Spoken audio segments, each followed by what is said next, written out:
자, 앞서서 학습 방식이 어떻게 진화되었는지 5가지의 진화된 형태를 확인했는데, 그렇다면 데이터 분석에서 학습이란 무엇인가, 그 학습을 위해서 어떤 알고리즘을 쓰는지, 그 알고리즘이란 무엇인가 라는 걸 한번 확인해 보도록 하겠습니다.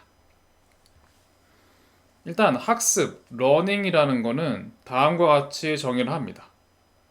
데이터 분석 과정에서 컴퓨터 또는 기계 스스로가 과거와 현재를 학습하게 하고, 그리고 학습돼서 만들어둔 특정한 알고리즘이라는 걸 확인해서 그걸 이용해 미래를 예측하게 하는 과정, 이 전반적인 모든 과정을 모델링이라도 하지만, 모델링 말고 학습한다라는 표현도 많이 씁니다. 그리고 그 예를 위해서 앞에서 제가 이런 그림을 그렸었습니다. 여기였죠. 바로 이런 모습. 네. 사람이 실제로 여러 가지의 데이터를 우리는 학습한다고 하죠. 네. 학습한다고 합니다. 그리고 그것들 학습한 것들 사용해서 실제 시험을 쳐서 정답을 판정받듯 휴먼 러닝이 아닌 머신 러닝으로 가서는, 딥러닝으로 가서는 기계가 바로 우리가 하는 그러한 실제 문제와 정답을 보고 스스로 학습을 하는 과정으로 바뀐 겁니다. 그렇죠? 이 내용과 상충되는, 동일하게 매핑되는 내용입니다. 그때 제가 잠깐 얘기한 내용이 무엇이었냐면, 그러면 이 학습이라는 게 모델링과 무슨 차이가 있습니까? 어떠한 관계가 있습니까? 라는 거를 한번 짚고 넘어가겠습니다. 사실 용어들이 거의 비슷하게 쓰이는 유사한 의미인 건 맞습니다. 맞고, 이 모델링이라고 하는 것은 전체적인 데이터를 알고리즘에 학습시키는 것을 얘기하기도 하는데, 이 모델링이라는 태생적인 것은 다소 과거에 등장을 한 겁니다. 그리고 학습이라는 것은 다소 현재에 등장을 한 워딩입니다. 굳이 의미를 붙이자면 모델링을 포함하는 게 더 큰 범주에서 학습이라고 볼 수도 있을 것 같습니다. 이건 학자마다 좀 다를 것 같아서 엄밀하진 않지만 거의 유사하다라고 봐도 무방을 합니다. 그렇다면 도대체 과거에는 어떻게 인공지능을 만들려고 했는지 한번 보겠습니다. 과거에는 사람의 패턴을 모방해서 컴퓨터를 마치 사람처럼 만들려고 노력했습니다. 하드웨어 쪽으로 집중을 했던 겁니다. 물론 그 덕에 나온 게 많이 있습니다. 우리가 흔히 알고 있는 모니터, 그리고 본체, 키보드, 마우스, CPU, GPU, 이 많은 것들이 사실은 사람의 패턴을 모방해서 사람의 겉모습을 모방하여 컴퓨터를 사람처럼 만들려고 했던 노력인 겁니다. 이 노력이 잘못된 것도 아니고, 단 우리가 너무나 만족할 만한, 인간을 대체하려는 우리의 그 욕심, 욕구를 만족할 만큼 성능이 나오지는 않았을 뿐입니다. 그럼에도 불구하고 사실 지금 현재 우리가 이렇게 인간을 대체한 수준을 만들 수 있었던 건 아이러니하게도 이러한 하드웨어의 엄청난 발전이 뒤따랐기 때문인 것도 사실입니다. 그래서 과거에는 컴퓨터 자체를 사람처럼 만들려고 하드웨어부터 연구를 했습니다. 그리고 어떻게 했냐면, 그럼 하드웨어가 있다고 해서 실제로 인간처럼 움직이진 않을 거잖아요. 이때만 하더라도 하드웨어는 만들어 두고 인간이 어떻게 얘기를 하고 어떻게 행동을 하고 의사결정하는지 당연히 고민을 했습니다. 그래서 보통 어떻게 했냐면, 주로 겉모습을 따라하는 것처럼 사람이 움직이는, 말하는 패턴, 또는 사람이 어떤 정답을 선호하는지 그 정답을 수학적으로 표현하려고 했습니다. 이 수학적이란 뜻은 y는 fx와 같은 또는 ax 더하기 bx 이런 식으로 마치 하나의 식으로 표현하려고 했습니다. 이퀘이션. 물론 가능할 수도 있겠지만 현재로 봐서는 이것이 그렇게 하나의 식으로 표현하는 건 쉽지가 않다라고 생각하고 있습니다. 어쨌거나 애초에 시작은 인간이 굉장히 복잡한 동물인 건 맞는데 실제 인간이 의사결정하고 생각을 하고 하는 것들은 아마 복잡하더라도 한두 개 정도의 식으로 표현되지 않을까라고 해서 이 식 자체를 사실은 연구를 했습니다. 연구. 그래서 데이터라는 개념보다 사실 사람의 패턴, 어떤 규칙이라고 할게요. 제가 계속 규칙이라는 용어를 썼죠. 그 규칙만을 계속 생각했습니다. 사람은 어떻게 행동하지? 어떻게 말하지? 그 말을 하기 위해서 어떤 룰, 어떤 규칙을 가지고 있지? 그걸 수학적으로 표현하려고 했고 결국 이걸 요약하자면 이렇게 되겠죠. 결국 사람의 패턴이란 그 규칙을 F의 형태에 다소 집중을 했다라고 보는 게 좀 더 맞는 표현일 것 같습니다. 근데 당연히 F의 형태에 집중을 했고 이 당시는 데이터보다 훨씬 형태가 중요했고 데이터는 크게 중요하지 않았습니다. 왜냐하면 규칙은 데이터로 나오는 게 아니었어요. 지금 우린 데이터로서 규칙을 찾지만 그 당시만 해도 데이터로 규칙을 찾는 게 아니라 그냥 사람을 관찰하는 겁니다.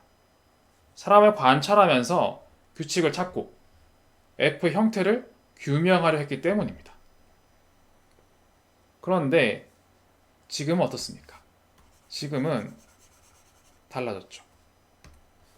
지금은 이렇게 F의 형태에만 집중했던 내용이 어느 정도 성공을 했는데 그게 인간의 욕구와 욕심을 충족할 만큼 그래서 인간을 대체할 만큼 성공적이지 않았기 때문에 새로운 방식이 필요했습니다.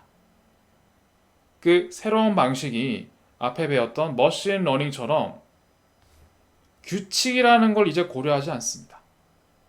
규칙이 아닌 사람이 어떻게 학습하는지 다소 소프트웨어적인 방식을 좀 더 초점을 맞춥니다. 단순히 형태, 겉모습, 하드웨어보다는 소프트웨어, 내적인 모습, 뇌의 모습, 뇌가 생각하는 모습, 그 안에서 사람이 어떻게 학습을 하는지, 어떻게 공부를 해서 그걸 지식으로 만들고 사용하는지, 그 과정을 좀 더 초점을 두고 모방하려고 했습니다. 그래서 단순히 컴퓨터를 사람처럼 만들려는 게 아니라 컴퓨터가 사람처럼 학습을 스스로 하도록 노력하는 겁니다. 그래서 사람의 패턴이나 정답 이런 걸 찾지 않습니다. 찾지 않고 뇌의 작동 방식을 연구하기 시작하는 겁니다. 작동 방식. 그래서 사람의 패턴보다는 이제 작동 방식을 알기 위해 데이터가 필요해진 겁니다. 데이터. 그 데이터를 실제로 컴퓨터에게 계속 주입을 해줘야 되죠. 우리가 왜냐하면 그 데이터를 통해서 결국 뭘 알고 싶은 거죠? 뇌의 작동 방식. 유사 형태로 쓰면 결국 F의 형태가 아니라 F의 작동 방식을 연구한 겁니다. 작동 방식. 그리고 이 작동 방식이란 결국 이 작동 방식이 F의 형태 아니니까 맞을 수도 있습니다. 맞을 수도 있는데 다행한 건 컴퓨터가 굉장히 발전을 하게 됨으로써 다소 단순한 F의 형태를 여러 번 작동하도록 반복적으로 작동하도록 연결시키는 걸 만듭니다. 그걸 딥러닝이라고 하는데 작동 방식이 생각보다 복잡하지 않은 것 같아. 그냥 단조로운 걸로 입력을 하고 작동 방식을 그걸 반복해서 빠르게 누적해서 함으로써 다소 스스로가 그 형태를 결정하도록 다소 자유롭게 둡니다. 자유롭게. 즉 과거에는 F의 형태를 너무 엄격하게 봤다면 이젠 F의 작동 방식을 다소 자유롭게 둡니다. 두고 좀 더 집중하는 건 무엇이냐? 바로 데이터입니다. 왜 그럴까요? 이거는 인간을 생각해보면 됩니다. 인간을. 계속 우리는 인간을 연구하게 되는데 예전에는 이 인간의 하드웨어를 만들었는데 별로 성능이 좋지 않았죠. 그래서 이 하드웨어 대신에 이제는 소프트웨어인 뇌라는 걸 연구를 하게 되고 이 뇌가 어떻게 작동하는지를 자유롭게 일단 두고 그리고 컴퓨터의 발전으로 단지 그 계산은 굉장히 빠르게 할 수 있도록 자유롭게 둡니다. 그런 다음에 데이터를 집어넣어서 뇌가 스스로 학습을 해서 문제를 풀도록 만든 겁니다. 그런데 왜 이게 중요하냐면 잘 생각해 보세요. 우리가 살면서 이제 기계가 아닙니다. 인간으로 봤을 때 단 한 번도 살면서 우리 뇌가 어떻게 작동하는지 한 번이라도 고민해 보신 적 있으신가요? 저는 없는 것 같습니다.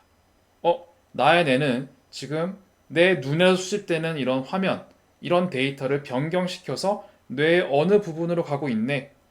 그거로 지금 뇌의 우뇌로 옮겨가서 생각을 하고 있고 그것을 통해서 지금 나는 뭐 자야겠네, 밥을 먹어야겠네 이런 의사결정을 지금 판단하면서 나의 행동을 변화시키고 있네. 이렇게 살지 않죠, 아무도. 아무도 그런 짓을 하지 않습니다. 무슨 얘기냐? 애초에 뇌의 작동 방식이 중요한 게 아니라 우리가 태어나서부터 지금까지 교육받은 거 생각을 해보세요. 그 교육 어디에도 물론 아마 앞으로도 그럴 겁니다. 앞으로도 뇌의 작동 방식보다는 그냥 내가 어떤 데이터를 보고 듣고 느꼈냐 이거에 따라서 사람이 달라집니다. 그렇죠? 즉 내가 동물에 대한 데이터를 많이 보고 컸으면 모르겠어요. 뭐 이거 일반화하자는 건 아닌데 다소 동물은 친근감 있게 느낄 수 있고 그렇죠? 그리고 당연한 얘기지만 내가 수학 문제를 많이 풀고 살아왔으면 아무래도 수학 문제가 좀 친숙할 겁니다. 반면 수학 문제를 멀리 했으면 당연히 안 친숙할 거예요. 그렇죠? 결국 우리는 사람을 잘 들여다보면 물론 그 사람의 성향이란 게 있죠. 성향이란 게 있는데 내가 어떤 데이터, 어떤 책, 어떤 생각, 어떠한 경험 그런 걸 하냐에 따라서 뇌가 나를 완성시켜 나가죠. 내가 현재 좋아하는 것, 싫어하는 것 그런 판단들을 완성시켜 갑니다.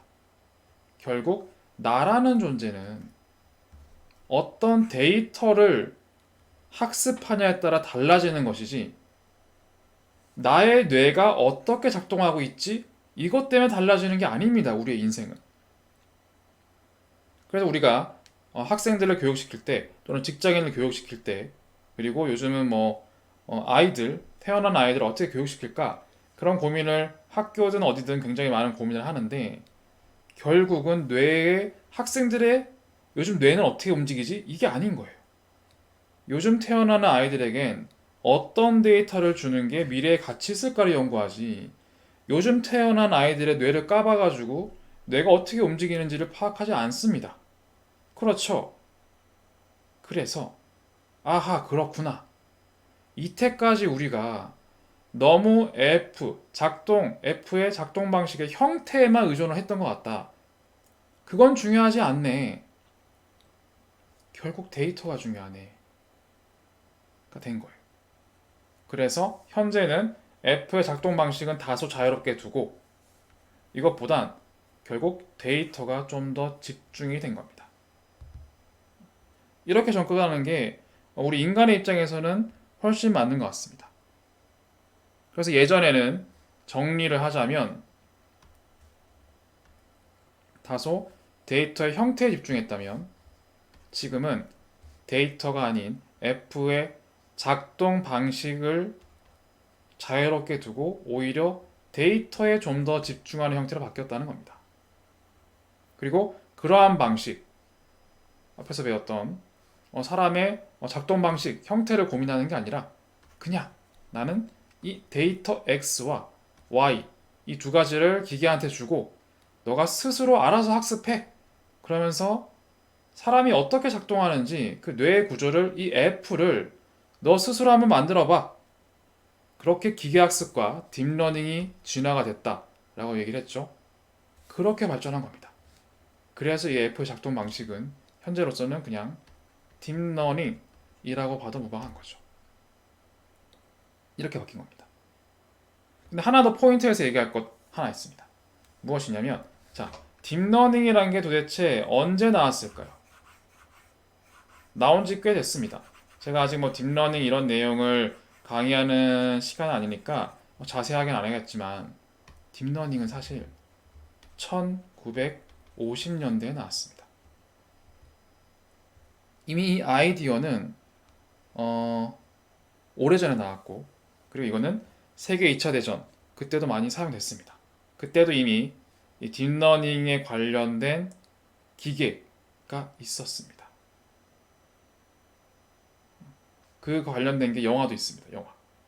그 영화에서 1950년도에 세계 2차 대전에서 전쟁에 이기기 위해서 실제 딥러닝과 같은 방식의 기계를 만들고 그걸로 실제로 전쟁을 이깁니다. 세계 2차 대전 뭐 그런 내용들이 담겨 있어요. 나중에 다시 한번 자유롭게 얘기하게 될 겁니다. 자, 그런데 딥러닝 이제 나온 게 아닌데 도대체 과거 한 7, 80, 100년 동안 얘는 왜 가만히 있었습니까? 왜 가만히 있었냐면 이 딥러닝의 형식을 자유롭게 만들어 놓은 수학식은 있는데 너무 복잡하지도 않았고 단조로웠습니다. 그런데 그 단조로운 것을 중요한 건 뭐죠? 데이터였단 말이에요. 데이터를 그 단조로운 딥러닝 형태에다가 계속 입력시키면서 스스로 F를 만든다라고 했는데 그땐 이 데이터가 없었어요. 그러다 보니까 아이디어는 있는데 이게 실제로 효과를 볼지는 다소 넌센스였고 다소 고민스러운 상황이었습니다. 그래서 빛을 못 본 겁니다. 그러다가 어떻게 됐죠? 우리 데이터 빅데이터가 등장을 하고 디지털 시대가 되면서 여러 가지 기기 장비로 인해서 끊임없이 디지털화를 통해서 데이터가 수급되고 있습니다. 그러다 보니 갑자기 2021세기에 들어서 이 딥러닝과 빅데이터가 결합이 되면서 기하급수적으로 시너지가 나서 모든 걸 평정해 버린 겁니다. 빅데이터가 딥러닝 알고리즘을 실제로 학습을 시키고 그렇게 만든 F가 사람조차도 인식할 수 없는 엄청난 양의 규칙을 다 파악을 해서 그렇게 해서 사람의 바둑도 이긴 케이스가 된 게 알파고였죠. 그렇게 된 겁니다. 딥러닝과 빅데이터의 시너지 때문에 갑자기 흥행한 거예요. 따라서 이 두 가지는 필수입니다. 하나라도 없으면 완성되지 않습니다. 아마 우리 인간 자체가 그럴 거예요.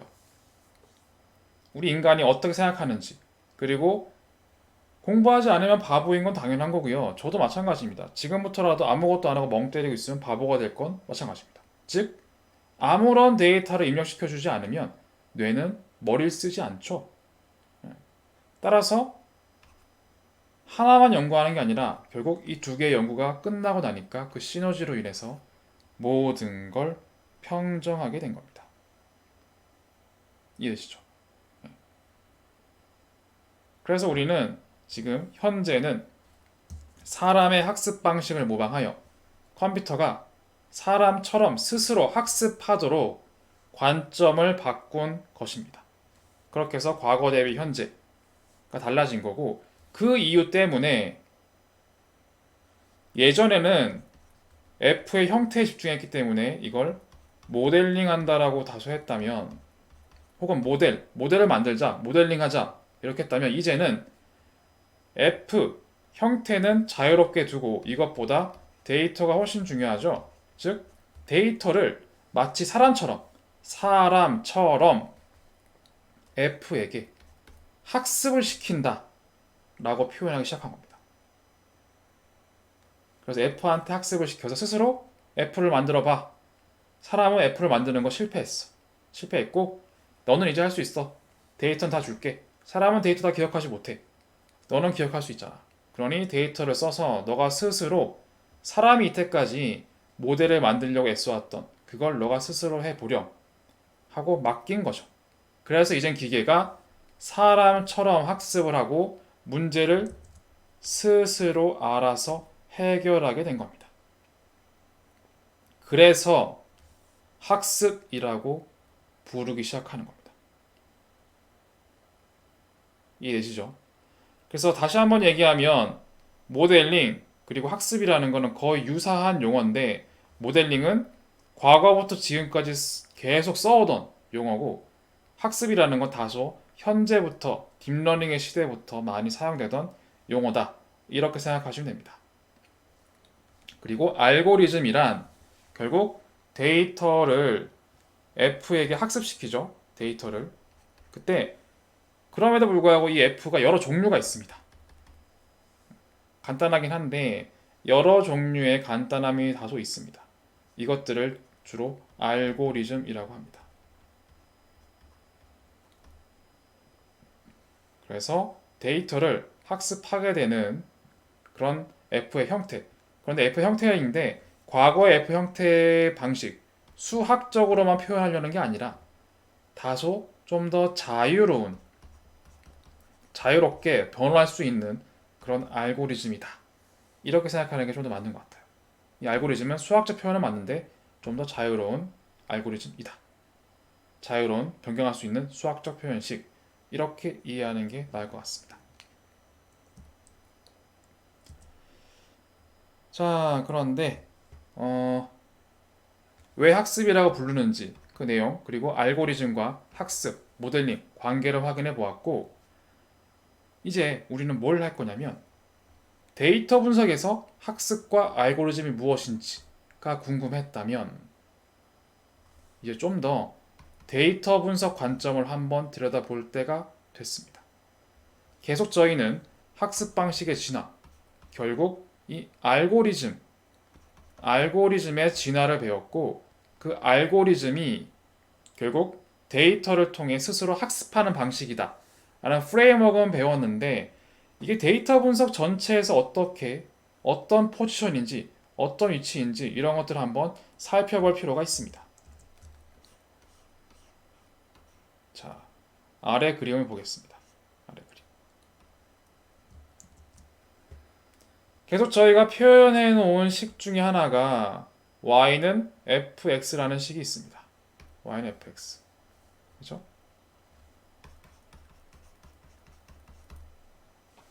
이거는 실제 인간들도 이렇게 생각하기 때문이기도 하고, 컴퓨터가 작동하는 방식이기도 하고, 우리가 수학적으로 사용하는 표현이기도 합니다. 근데 원리로 봤을 때는 사람의 겉모습부터 나왔습니다. 사람이 실제로 눈으로 보고 듣고 손으로 느끼고 이런 촉감들이 있죠. 그런 걸 모방해서 컴퓨터를 사람처럼 만듭니다. 그래서 키보드로 무언가를 입력받아서 컴퓨터가 스스로 연산하는, 사람이 생각을 하듯이 그렇게 하도록 만들고, 그 결과를 출력해서 사람이 다음 행동을 하고 다음 말을 하고 이런 방식으로 만들어 둔 거죠. 그리고 이런 표현을 어떤 입력, 그리고 처리, 출력 이런 개념으로 표현을 하였고, 그 개념 덕분에 y는 fx와 같은 방정식 또는 함수라는 게 등장한 겁니다. 그래서 우리가 함수와 방정식을 배우는 겁니다. 그런데 다소 다른 방식으로 배우신 분들은 방정식 함수 계산하다가 다 포기하시죠? 그게 중요한 게 아닙니다. 사실. 그 계산 뭐하러 합니까? 계산기 두드리면 다 나오는데. 그 계산이 중요한 게 아니라 결국 요약하면 컴퓨터의 작동 방식 그리고 이러한 포맷이 결국 사람도 마찬가지입니다.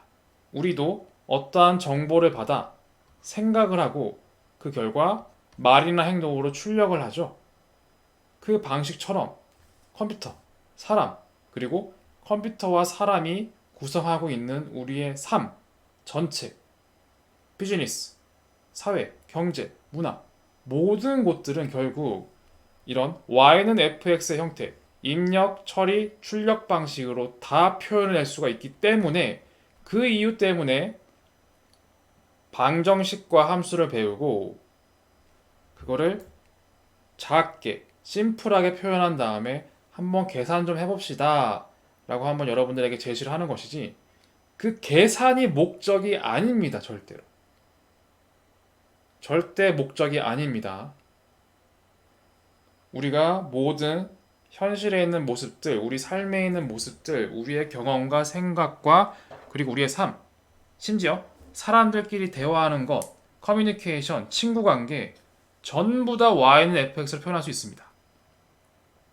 예를 들어 사람으로 치면 제가 말을 던집니다. 안녕? 상대방이 그 말을 입력받아서 생각을 합니다.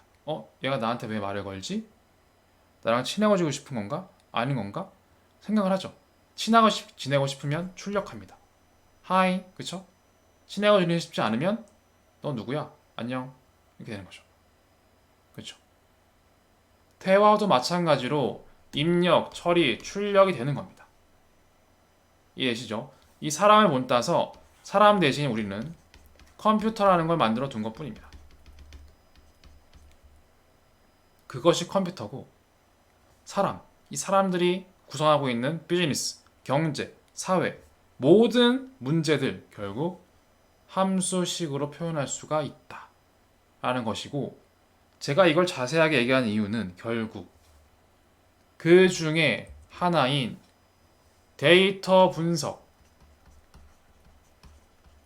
마찬가지로 입력, 처리, 출력 이런 함수 표현식으로 진행하게 되어 있습니다.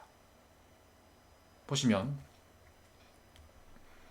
이런 형태의 데이터가 있습니다. 이걸 입력해 줍니다. 어디에? 알고리즘한테.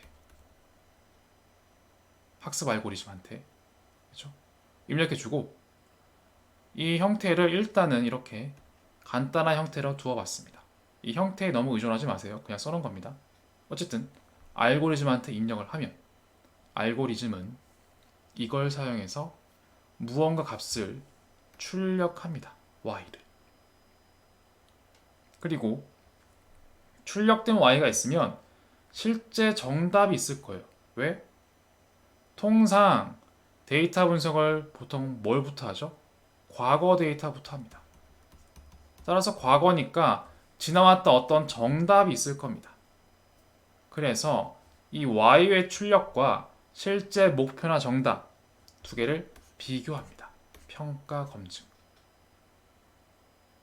만약에 훌륭하다, 좋다라고 하면 그 다음에는 다음 방식 2번으로 넘어갑니다. 추론 예측. 그러면 이때는 학습 알고리즘은 그대로 똑같이 둡니다. 왜? 이 알고리즘, 모델링, 학습 이건 뭐죠? 근거잖아요. 우리가 과거에 거닐어왔던 다양한 패턴들에 대한 결국 하나로 묶은 근거입니다. 이 근거를 미래에 그대로 쓰는 거죠. 근거. 근데 데이터는 색깔이 다르죠. 새로운 데이터가 들어올 겁니다. 근데 이 새로운 데이터를 근거, 우리가 만든 이 알고리즘에 넣어보는 거죠. 그리고 똑같이 결과 출력될 겁니다. 그리고 실제로 미래에도 잘 맞추는지 마찬가지 평가 검증할 수 있죠. 잘 맞추면 저희는 성공하는 거고 맞추지 못하면 다시 해야겠죠. 어떻게 다시 합니까? 다시 1번 돌아갑니다. 돌아가서 데이터를 좀 더 늘리던가 아니면 알고리즘을 다른 걸 써보던가 데이터 늘려서 근거를 충분히 더 만들던가 F를 새로운 걸 쓰던가 통상 이 두 가지를 합니다. 이렇게 할까요? 1, 2 이렇게. 그런 다음에 다시 Y로 출력하고 평가 검증하고 성능이 좋으면 미래 예측에 쓰는 겁니다. 이 프로세스. 이게 실제로 데이터 분석의 모든 단계의 끝입니다. 끝입니다. 단 몇 가지 내용을 좀 정리하자면 보통 1번 단계는 과거 데이터를 알고리즘에 넣어주죠. 그러다 보니까 이때의 알고리즘을 통상 학습 알고리즘이라고 하고 그리고 미래 데이터를 다소 사용하는 두 번째 단계에선 예측 알고리즘이라고 부릅니다.